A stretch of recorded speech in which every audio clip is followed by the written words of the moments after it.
This video is going to demonstrate the proper installation procedure for a Climax KLD Series C733 standard duty shrink disc. Note that it'll also be applicable to our C732 heavy duty, C731 light duty, as well as our C600 rigid keyless couplings. Note that these locking devices are shipped from the factory wrapped in anti-corrosion paper, which prevents oxidation both in transit and storage, and they are ready for installation. All shrink discs and C600 couplings require that the shaft be solvent cleaned and dried. In the event of a shrink disc, I have a solid shaft here, but realize that there will be a hollow shaft with a driven male shaft inside there. The interface between the hollow shaft and the shaft must be solvent cleaned and dried to achieve a coefficient of friction 0.15. Okay, loosening the locking screws, the shrink disc will be placed around the hollow shaft, positioned into place, and at that point we are going to finger tighten all of the screws. Now, it is important at this point in time, before tightening any of these screws, that you look at the gap between the two outer rings.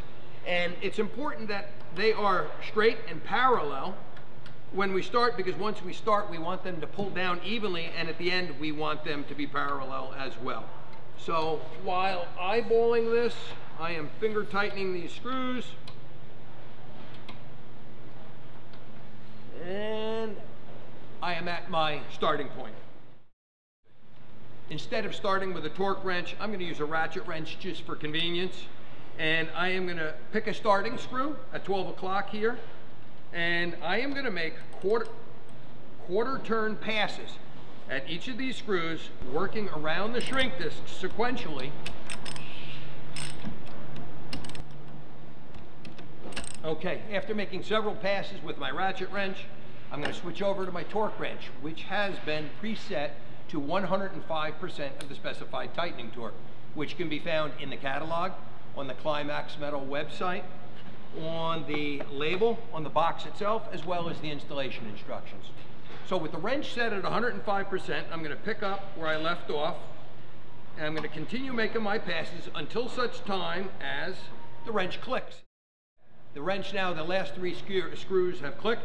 At this point, I am going to make 2 more complete passes around the shrink disc, hitting each screw twice at the 105% over torque. Okay, after completing my 2 passes at the 105% over torque, I'm going to take the wrench and I'm going to set it down to the specified tightening torque, and I'm going to check that each screw is at the specified tightening torque. In this case, it is. In the event that I get any movement of the wrench at this point, what I'm going to do is set it back up to the 105% over torque, make 1 or 2 more passes, set it once again back down to the specified tightening torque, and just check to ensure that they're all there. At that point, the shrink disc is fully installed. If you have any questions or problems with removing any Climax KLD, contact our KLD application engineers, who will be more than happy to assist with the tips and tricks of removing these units.